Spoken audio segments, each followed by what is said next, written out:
Hello, boys and girls. Welcome back to Storytime with Miss Crystal. Today, we will be reading The Storyteller Sloth. The author of our story is Veitch, and the illustrator is Catherine Selbert. Don't forget to like and subscribe if you enjoyed this story.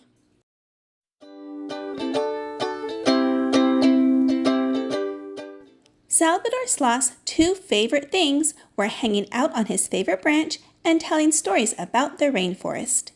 One rainy day, Sophia and Felipe the spider monkeys turned up at Salvador's branch and asked him to tell them a story. Salvador was very pleased.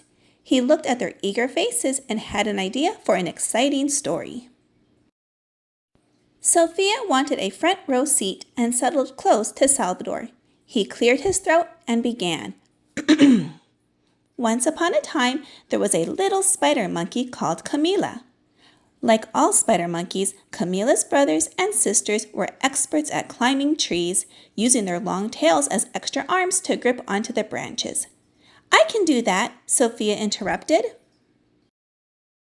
Word began to spread about Salvador's story, and other animals came to listen. The spider monkeys were soon joined by other squirrel monkeys. The rain splish-splashed on the branch. Salvador continued. But Camila wasn't like other spider monkeys because she had an extra long tail. Her tail was so long that it was always getting in the way.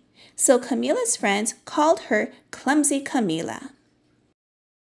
Word spread further through the rainforest, and next a green iguana came to listen. The spider monkeys and the squirrel monkeys shuffled along the branch to make room for him. The rain drummed on their heads. Soon, there were so many animals crowded onto the branch that Salvador had to speak up. One day, as Camila slept, a big snake slithered along the tree. "Eek! Oh no!" said one of the monkeys. Just then, as Salvador was getting to the exciting part of his story, there was an almighty crack, and whoosh! All the animals went flying. "Ugh! Help!" screamed the monkeys as they fell to the ground from the branch. A wet Salvador fell down and down. He swooshed past Juan, a snoozing jaguar, who opened one eye lazily. "Hey," he said, "what's going on?" Not far behind Salvador, 5 dripping spider monkeys, 4 squishy squirrel monkeys, and 1 damp green iguana all swooshed past Juan too. Plop! Salvador dropped onto the forest floor at the top of a muddy slope. He nearly landed on Gabriel, a giant armadillo. Luckily, Gabriel was snoring so loudly he didn't notice Salvador. One by one, 5 soggy spider monkeys, 4 sopping squirrel monkeys, and 1 dripping green iguana also plopped onto the muddy slope in front of Gabriel. They didn't wake him up either.